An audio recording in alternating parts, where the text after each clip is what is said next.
because I refuse to not be first. Do we do enough? Well, I never shut up about it. It must have been about 16, 17. We nicked their guilt rings. Right, the bouncer's guilt ring. This is no good for me. That's the reality. If you want the honest truth, and I see it every day. This is KUGAN CASSIUS for IFL TV, proudly sponsored by Everlast. It's Friday. Let's always timestamp this. It's Friday when it's Saturday, Sunday. What? 43. I know. 44 next week. Higher. Yeah. Stone. 2:38. I remember that time where Joshua fought in Madison Square Garden, and it was your birthday in between the Golovkin week. Yeah, correct. That was a fucking bad birthday for you, wasn't it? Terrible birthday. Well, I mean, we say terrible birthday. I had just promoted one of the greatest nights of drama in the history of Madison Square Garden, and then was about to promote Gennady Golovkin the week after. I mean, how bad can it be? But at the time, felt like life was over. But that's the thing about life, isn't it? You go through these experiences. However bad something seems at that moment, you know, you're right there, you nearly went through the drain. No, I just want to come a bit closer just so I can get the old mic. You know that it's never going to be quite as bad as it seems at the time. Do you agree with that? In certain circumstances, I think... I think in all circumstances. However bad something seems right now, I promise you will look back on it and say, it wasn't that bad.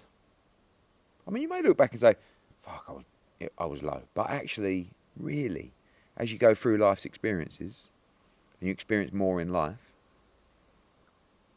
what can really be that bad? Not you fight a losing at Madison Square Garden. I mean, there's a lot worse things that can happen. But it was a tough night. I remember walking home, or back to the apartment. It was like about an hour walk, and it was just like...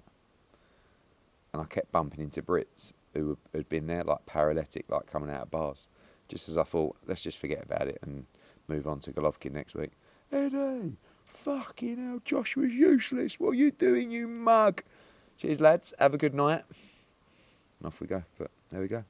Do you ever think about if the Gerald Miller fight had happened, whether Joshua's career to this point would have been completely different in certain respects? Do you know what I did think?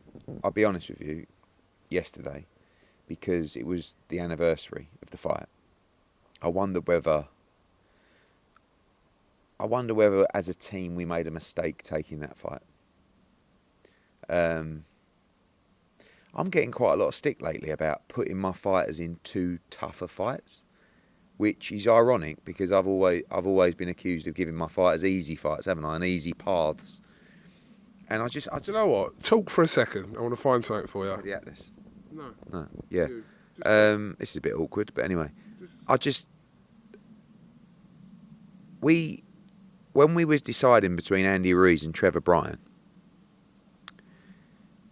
we weren't even deciding with Trevor Bryan. But I got offered Trevor Bryan from Don King, and Don King said to me, "Don't fight Andy Ruiz. Basically, he looks terrible in his trunks, and he's good." I was like, "Yeah, but we've sold out Madison Square Garden. Like, if AJ's the heavyweight that we believe he is, he beats Andy Ruiz. And in boxing tradition, perhaps we should have taken the easy rollover. But I promise you this, it would have been over in a round. And I tell you, Josh needed to make some changes. And he made those changes, and he made an absolute fortune in a rematch that he would never have made unless he... But who knows? You know, I don't think you can look back with regret and say, but it was a dangerous fight, and it was 3 or 4 weeks' notice. But Josh weren't right for that fight anyway, so it's difficult to say. Anyway, great chat. Watch this. Put him in for a world title fight after 4 fights. What do you want as a fan?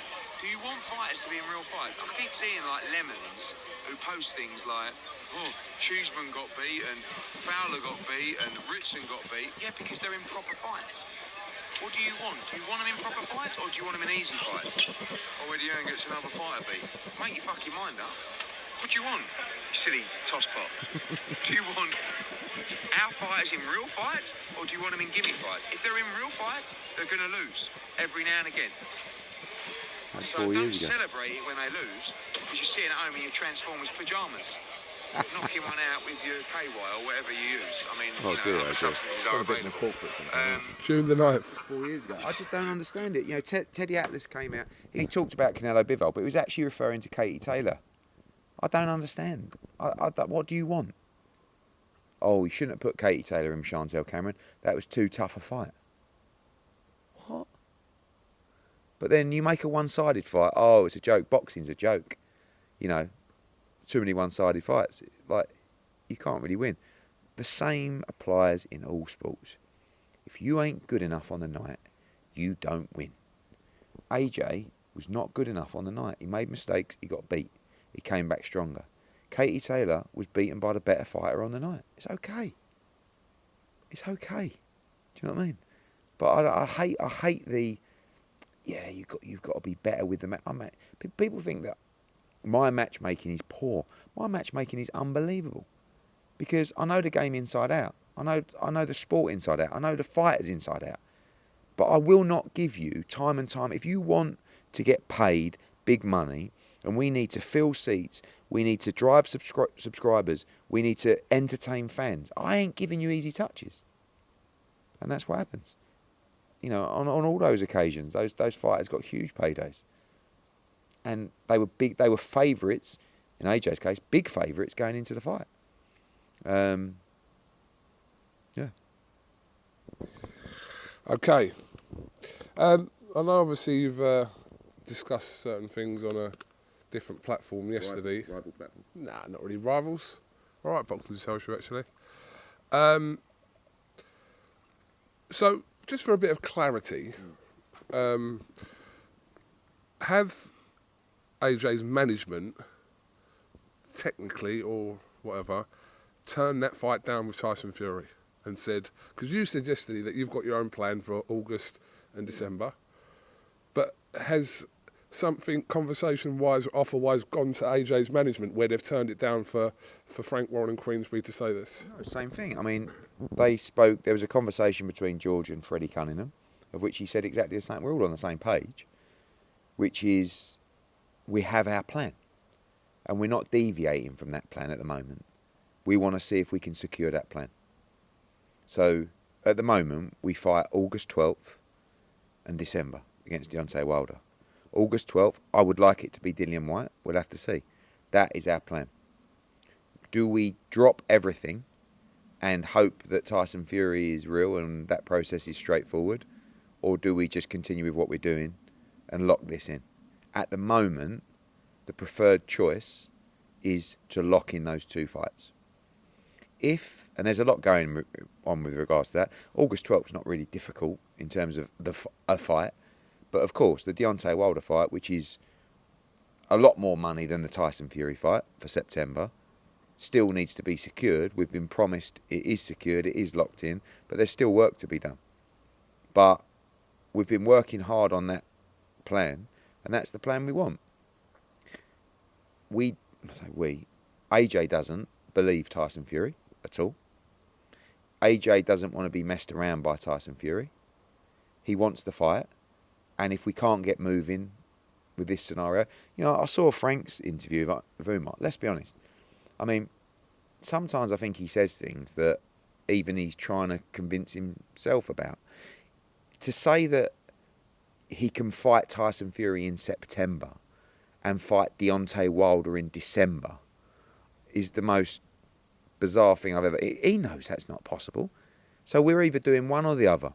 We're fighting in August, we're fighting Deontay Wilder, or we're scrapping everything and we're looking at the Tyson Fury fight. We are prepared. I don't think Tyson Fury is on the verge at all of doing anything. Right now, Saudi have told Queensberry they want him to fight Usyk in December. They, like us, haven't yet had a formal contract, right? So probably Tyson's looking at it and going, well, this is a waste of time. I need to fight. Don't forget, he hasn't boxed since December of last year. So he's now looking at it saying, well, I want to box. Now, he wants a lot of money. Now, the only people that can give him a lot of money is Anthony Joshua or a fight in the Middle East. He cannot generate the kind of money that he wants to against anyone else. Right?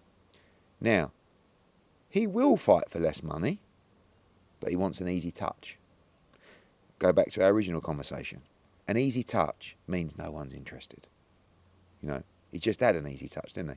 I know it was Del Boy, but it wasn't. Look at the fight, it was an easy touch. No one wants to see anyone get an easy touch, right? So Fury's under pressure, Queensberry are under pressure, and they're scratching around. The problem is now no one believes Tyson Fury. So AJ's not prepared to put his career and plans on hold for the hope of Tyson Fury. But if we can't get that plan moving ASAP, absolutely, we look at that plan. But that's his preferred choice, and it's not. I think it's the right decision. It's not my decision. It's not. I don't make those kind of decisions. We put the proposals to the team. The team want to fight in August, and there is part of it as well. I don't think he would mind saying that interim fight will put him in great position for Wilder and Fury in terms of his own career, in terms of working with Derek James. So right now, Fury's isn't in a great place. He may not fight till December, because when they look at, if Saudi come back with an offer to fight Usyk, he's got to decide whether he really wants to fight Usyk. He hasn't shown, I don't think, that much willingness to fight Alexander Usyk. But now he's kind of, do I fight in September and give up the Usyk fight?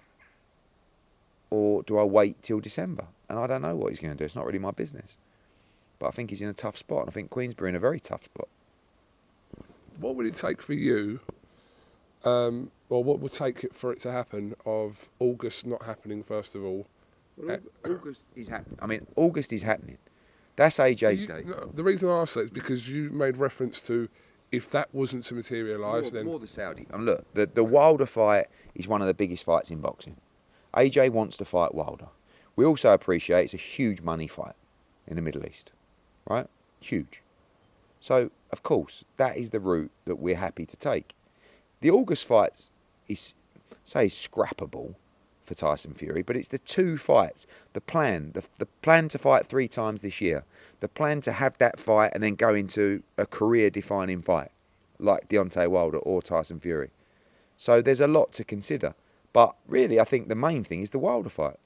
If the Wilder fight fell through, AJ would scrap his August fight for Tyson Fury, no doubt. But combining the August fight, getting that ability to have a fight with Derek James to prepare for that massive fight, one of the biggest in boxing, we like that plan. But if the Saudi fight didn't materialise and the Deontay Wilder fight didn't materialise, absolutely, AJ, no problem going into Tyson Fury fight, or at least exploring it harder. We have, George is right and Queensberry right, we do have the basis of the deal from last time. So it's just at the moment,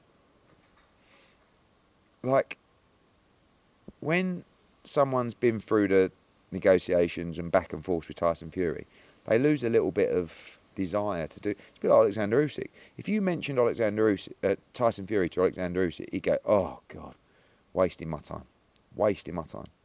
And that is the exact same response that AJ has as well. And you can come out on Instagram and you can call him a pussy, and you can, like you did yesterday, and you can do all this kind of stuff. But honestly, it's just about straight business and actually getting things done.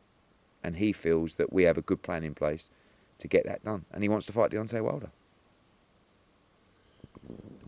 So I know I asked you this before, but from the 4 fighters for this potential December date in Saudi, who do you think? You don't think Tyson will fight before then? He's got a tough decision. He wants to fight. There is no way Tyson Fury wants to go into an Alexander Usyk fight. I mean, he may not want to go into an Alexander Usyk fight anyway, but on a year of inactivity, with Usyk fighting Dubois in whenever it's going to be, August. So, but we don't care about Fury against Usyk. We're not reliant upon that fight. We've been told we're doing AJ against Wilder regardless. So I don't really care if Fury fights Usyk. I think he should for boxing, but I don't think he's going to do it. I don't think he's going to go, having been out for a year, in with Alexander Usyk. Unless the money's out of control, it might be, but he's asked for money that's out of control and he got turned down. But he turned that down, then he was going to fight in July or June. and then July, and now September, but hasn't got an opponent. And when you look at the division, it ain't easy to he should fight, in my opinion, Filip Hrgović. But he won't fight Filip Hrgović because Tyson Fury knows his boxing, and he knows that's a dangerous fight. And what he'll say is, no one's ever heard of Filip Hrgović. Why would I fight him? You know? And that was the same problem with Joe Joyce, till he realised that Joe Joyce was well beatable, and now he'd probably fight Joe Joyce. You don't expect Deontay Wilder to fight before December? Probably not. It's June, isn't it? He'd like to. A lot of these fighters want too much money for easy fights. Going back to our original conversation, you know, if that's why the Dillian Whyte fight is a very dangerous fight for AJ. It's a very ballsy fight to go into when you got that payday against Deontay Wilder in December. But that's his preferred fight. Now that fight's got to get done, but that is his preferred opponent for August. But if you're Deontay Wilder and you've got all this money that you've never seen before, that kind of level of money, do you want to go and fight for peanuts against a nobody? And then the problem is, he doesn't want to take a fight of any risk, which is understandable. And then you go to a broadcaster or you look at the ticket sales and you look at what you can pay for a fight no one's interested in of no risk. And then he'll look at it and go, actually, I won't bother, I'll just go straight into December fight. His business, not mine. AJ wants to fight in August. So, going on to Dillian Whyte, how close, you said, how close is that? We've got offers being presented to him today. He's going to want probably more money than the offer will be, and then we go from there. It's a big fight. Dillian's a big name in the division. I think those guys, away from the massive fights, without, if Dillian doesn't fight AJ, we have to find him another fight, and that's where it starts to become difficult if it's not Andy Ruiz or, I don't know, Zhang or, those kind of fights. So I think those, those world-class heavyweights that are just outside of those elite money fights are in a bit of a tough spot, but hopefully we can deliver a deal for Dillian that he's pleased with and wants the fight and wants the opportunity. But obviously he's going to have his demands as well. So you've booked the O2 for we're looking August at the 12th? We're looking at stadiums for that fight, but we have booked the O2 as well. So we haven't decided where that fight will take place. But we have booked the O2. Stadiums in the south? Yes. But it's also the football season's underway by then, and the fixtures aren't out for a while, so it's difficult to plan. Okay. So, can you give us a time scale? No? Again, I think if we, when you talk about August, it's June.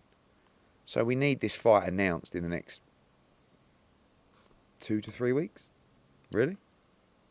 But maybe even sooner. So so we'll see. Again, we're not limited to Dillian Whyte. I just think it's the right fight.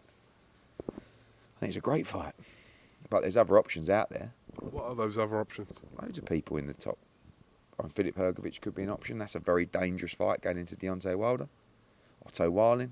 Do you really want to fight a southpaw going into Deontay Wilder? Gerald Miller? Yeah, not really. But All that Fury last night. I don't know. Maybe you'll fight him. I don't know. There's plenty of options.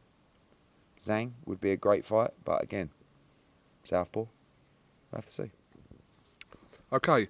Did you see the exchange last night between De La Hoya and Unbelievable. Garcia? Yeah. I've never seen anything like it. Oscar De La Hoya is just an accident waiting to happen. What is he doing? Firstly, the relationship is so fucked, right? And everyone knows that. Everyone in boxing knows this is ending one way, in the courtroom, right? But the one thing you have to do is, when you see a relationship like that, professional relationship, sliding away. You've got to get together. And you've got to try and mend that. You've got to have a plan. But Oscar is so irrational in what he does. You never know what he's going to do. So Ryan gives an interview where he says, rightfully so, I was upset. That's like having a fight of a massive magnitude. I don't know, let's call it AJ against Dillian White, right? And AJ gets beat. And I don't turn up to the presser after. And I just go home to a restaurant for dinner. I mean, can you ever imagine, you've known me a long time, right? Can you ever imagine me doing that? Like, you just don't do it. And he went to dinner, and I know he said he had death threats and all that. Look, who knows? But I don't care. Like, literally, if we had the presser, and it's not like a presser in a car lot, is it? It's a presser backstage. It was in the arena. And someone comes up to me, security, and says, just to let you know, there's been a death threat for you. You think I'll go home? Well, I'm not trying to be tough, but it's not like a environment where you've got random people coming up to you. It's an enclosed environment full of media. And obviously, but that's part of this ongoing problem that it looks like. And I just couldn't believe it. That was, and not one, about 5 tweets. Come on, own it, or sort yourself out. It's just unbelievable. And it looks like the relationship is completely irreparable.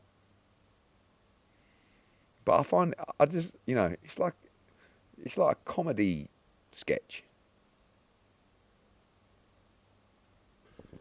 Social media is, or has been, rather entertaining over the years, hasn't it? Well, not over the years, particularly recently.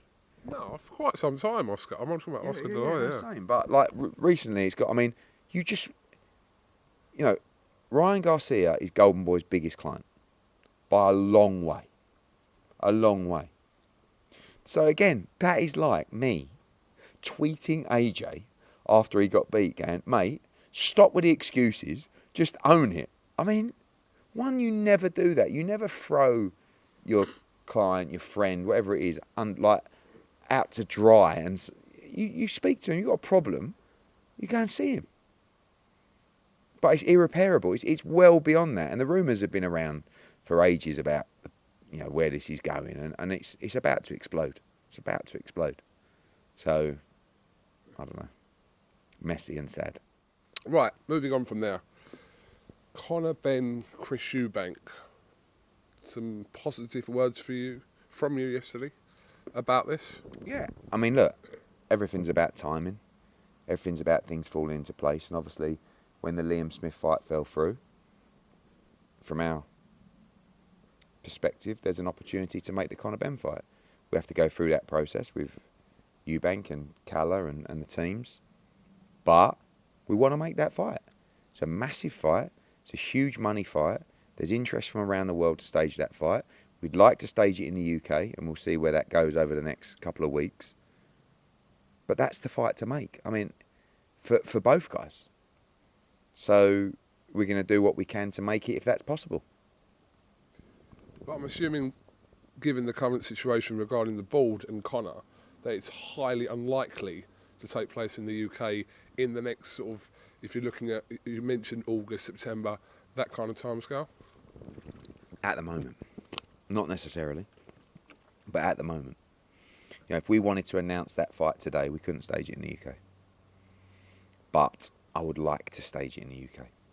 And I think that I'm hopeful, and I will wait further instruction from Conor Benn's team regarding the outcome of those conversations with UKAD and see if that's possible. That is, an option that I think everybody would love to see. I mean, that fight, Eubank against Conor Benn, was the biggest grossing event in the history of the O2. It was the fastest selling boxing event of all time at the O2. It's an absolute monster. And it's bigger now than it's ever been. But, let's see. A couple of months ago, or about 3 months ago, when this fight was touted to be heading towards the UAE. Oh yeah, good shout. In the UAE for June the 3rd, which is tomorrow. You said that you were under instructions to deliver a big fight for the UAE. and that was the fight you were trying to make for tomorrow's date. But what's happened with that then? I know Frank Smith was out in Abu Dhabi recently. Are you not under kind of instructions from them, say instructions, but to deliver a big fight there still? And June. just makes sense for that fight to return back to there? Yeah, I mean, June 3rd wasn't the preferred date for them, as you know. It's very warm out there on June the 3rd. And they feel that there'd be a bigger opportunity for international fight fans to stage a fight in September, October. So that is the plan, is a September date in Abu Dhabi. Whether that is Conor Benn against Chris Eubank, that is a fight they would like to stage. That is a fight that would deliver significant international travellers to Abu Dhabi as a boxing destination. But there are also another 3 or 4 fights that we could stage on that September date with Abu Dhabi. But that is the fight, if not able to proceed in the UK, that is definitely a fight that we would like to take to Abu Dhabi, and I believe they would like to stage as well. What is, to your understanding, the situation regarding Liam Smith? Because I'm assuming Boxer still would like to put on that rematch that was intended for June 17th and then July the 1st. I'm assuming that they would, or are still trying to push that fight depending on Liam Smith's injury. But what have you been told regarding that? Nothing. I mean, we don't, that's a situation between Liam Smith and Boxer and Sauerland, and whether they can resolve a reschedulement, a second reschedulement. From our opinion and what we're being told, we can proceed with that fight with Conor. Liam Smith, when I said the other day about no one's interested in Liam Smith against Chris Eubank, that wasn't a reflection of Liam Smith, by the way. Liam Smith beat Chris Eubank Jr. handily. Liam Smith should be in a big fight. You got a legal letter for? Yeah. Because I don't really agree with that comment anyway. It doesn't matter. No, I just mean that no one had any interest in that rematch. Really? I mean, no one's interested. When I say no one's interested, I'm sure there is someone who says, "Oh, I'm interested." But on the whole, in my opinion, and it's opinion. I have to listen to everybody else's opinion all day. So you want to hear my opinion? No one's interested in Smith Eubank. That's my opinion. Right? My opinion is a lot more people are interested in Eubank against Benn. But more importantly, Eubank-Benn pays Eubank significantly more money. When I talk about Liam Smith has proved himself as a world-class elite fighter. Liam Smith should be being delivered a bigger fight. He don't want to rematch Chris Eubank. Just stopped him. He wants big fights. He wants Kell Brook. He wants Gennady Golovkin. He wants maybe a Jaime Munguia rematch. He wants the middleweight champion, top ranks guy, who I can't remember his name, Janabek. So I don't think but Liam Smith's proved himself. Liam Smith deserves a massive fight. Massive. Not Eubank too. Massive for him. But anyway, he ain't my fighter. It doesn't really matter. I'm saying I don't think anyone's interested in a rematch. Send me a legal letter. Well, mate, I'm just saying, I'm allowed my opinion sometimes. Let's put it like this. What fight are you more interested in? 100% I'm more interested to see Conor Benn and Chris Eubank, 1,000,000%. But I've got quite interested into seeing how that rematch would have played out. You're quite interested. I think you'd watch it, but I don't think you're quite interested in the rematch. Hang on, I'm allowed my opinion like you're allowed your opinion. You're sitting on the fence in a nice way. Oh, No, I'm interested. hold on. You're not really interested. If you If I was sitting on the fence, I wouldn't fucking say anything, mate. No, but you listen. When I say you're interested, you'd watch it. Yeah, I think it'd be all right. I'd get involved in that. You're not really quite Like 95% of Matchroom shows. Yeah, all right. You're not. All right. You're not. You know what I'm saying? He's just won the fight. It was a one-sided fight.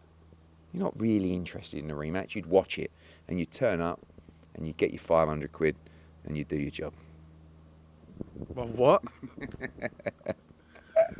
Okay, so if this fight is to happen, and if it is to happen in the UAE, that will be September. Is that what you're saying? Yes.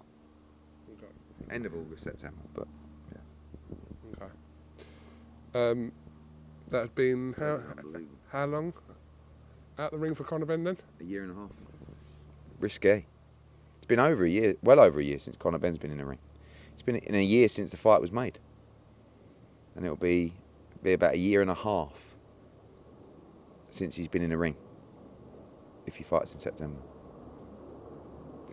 I know you're only going to talk a little about this, but I will ask a question about this. No update regarding his situation with the board or UCAD. And genuinely, I'm not involved, never been involved. Obviously, if it gets resolved, I will know. I'd expect to know sharpish. But I'm not involved in that process at all. Not part, like I'd tell you if I had any news. I don't have any news. All I know is it's heading, hopefully, for a resolution. One in whose favour? We'll see. Okay.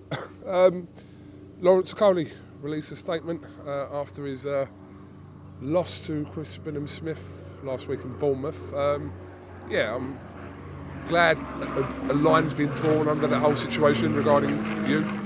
Yeah, absolutely. I mean, you know, we had a contract. We wanted that contract to be respected. I didn't like the things that were said. We moved forward to protect that contract, and Lawrence settled, and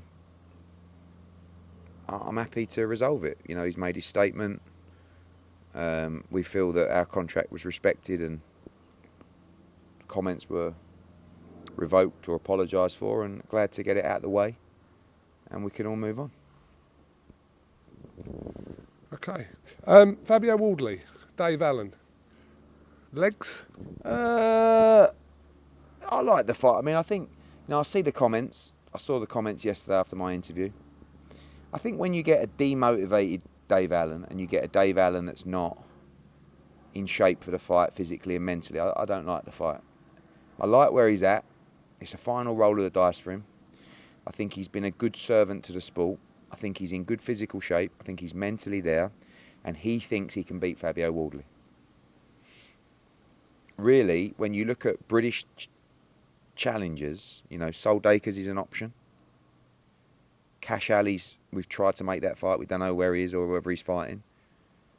Do you want me to give Dave Allen the opportunity to fight for the British heavyweight title? Or do you want me to bring in an international opponent that you might be underwhelmed by? That's the honest truth. And I think if we can reach some kind of number with Dave that he's happy with, I would definitely consider it. I haven't made up my mind yet. I spoke to Fabio's team yesterday about the date and the fight. They'll consider it, but nothing to consider just yet. So you've got a show scheduled for July 29th, and where's that? It could be in London. I mean, again, we'd like to go closer to Fabio, but the problem is, where do you go? And I think it's very likely you'll see that fight in London. Yeah, what is happening here? It's Suffolk, isn't it? Yeah. Well, we want to go to Portman Road, but all in due time. Okay, your show next week, it's June the 10th. Yes, Sonny boy. Sonny Edwards defending his world title against Campos. The only change to that card is the withdrawal of Shannon Courtney, and Casey Healy comes in to fight Nina Hughes. Yeah, good fight, good domestic fight, massive chance for Katie Healy. I mean, Nina Hughes has been a revelation. You know, she got sent in as an opponent to Jamie Mitchell in Dubai. You know, won the fight comfortably, changed her life. She can't slip up against Katie Healy because she's got big unifications ahead. It's a World Championship triple header. Of course, Ellie Scottney against Shanika Johnson is a brilliant fight. By the way, Chev Clark against Jameson's a great fight as well. They really fancy that, and that's a tough fight. Final eliminator for the British Cruiserweight title. Johnny Fisher back in action as well. And, of course, Sonny Edwards. You know, I think this kid he drives people mad. He's a hell of a talent. He may beat them all. You know, and when you have a fighter that is prepared to fight anyone, and you can throw him in with anyone, and you feel like you can beat anyone, it's great to be a part of. Campos is tough, he's strong, he's undefeated. But Sonny Edwards, you know, we're trying to have a little, maybe a little fighter from his division fly over to hopefully get something going as well, which will be fun. But we need to unify this entire division. And it's a big night for Sonny Edwards. He's gone under the radar a little bit in the past. Big TV fight, first fight with us. And I think he's the kind of fighter that will shine. You know, I like him. I've just realised I didn't follow him on Twitter. which was so weird because I see every one of his tweets. But anyway, I follow him on Twitter now, and I'm a fan. I think sometimes he says some silly things, but I ain't about to tell him what to say and what not to say. I let him do his thing. I make the biggest fights for him, and it's over to him. June 10th, your only show, isn't it? In the UK. In June? Yeah. Yes.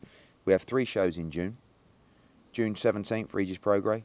June 24th, Belanga against Quigley. And then the 1st of July, we're back with Dalton Smith against Maxwell. And then July 7th, we're in Mexico. July 15th, we're in Detroit. Great show. Alicia Baumgardner against Leonard 2. Montana Love against Hitchinson. Fantastic fight. And Andy Cruz, pro debut. Going to be a massive night in Detroit. And then we have July 29. So we have a run of about 6 shows. So I'm going to the FA Cup final tomorrow. Why? I've just been invited and I want to go. I think it'd be a great game. Are you in like a neutral end? Or neutral box? Or I guess so. Are you sitting in the royal box? No. Oh, Should be really, but no. Man of the people. that's interesting. Are you not supporting anyone though?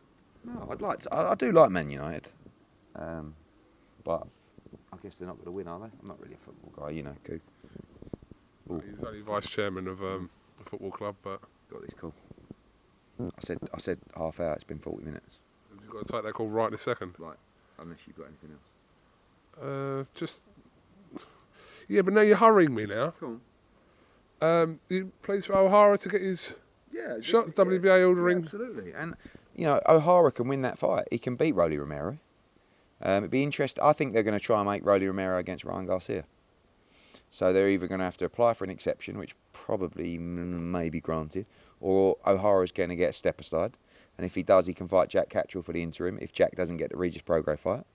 But we'll see. But great spot for O'Hara Davis. Pleased for him. Quick 2 things. Devin Haney situation. I mean, you and Devin Haney seem to be popping up on social media. No, he just phoned me. It was before the Wood-Lara fight. I was in my room. He phoned me and he said he wants to fight Regis Prograis. That's it. No, there's been no negotiations. I think it's a hell of a fight. You know, we've got Jack Catchell. I like to fight with Regis Prograis as well. And if Devin wants to move up and become a 2-division world champion, we can make that fight. So, let's see. Okay, just finally, right? You know this kid here? Have you seen this kid? Because this come up on my timeline from last year. Hold on. Yeah, I remember. Yeah. How's he getting on? If someone else gets me, you're losing out on a lot of money. I'm telling you, I'm a professional entertainer. There you go. How's he getting on? He's all right. He said, I think in his pro debut in abroad, in Mexico's 17 now. Really? Wow. Yeah. If you were to give this young boy, Tony Lightning Jr., some words of encouragement, because I'm sure he'd like that while you watch his pad I work. know him. I've seen it before. My words to Tony Lightning Jr. is keep living a dream. Stay consistent, work your heart out, and live and breathe it every single day. Make the sacrifice. Without sacrifice, there is no achievement. I promise you that. You always have to give something out or lose something to achieve greatness. And he, by the looks of things, lives and breathes the sport. If you live and breathe the sport, if you have consistency, then you have every opportunity. Talent is still the defining factor. You can have all the hard work in the world, you can have all the graft, you can have all the consistency, but to be the very best, you have to have talent. But even if you don't become the greatest fighter in the history of the sport, you can have a future. British, European, Commonwealth, maybe world. And by the way, you can always come again. Never give up. Follow your dream. Live life to the fullest. Be relentless, yeah. There's a book out. It's mine. Sunday Times bestseller. Read it. Be relentless. Eddie Hearn, we'll see you next week at Wembley.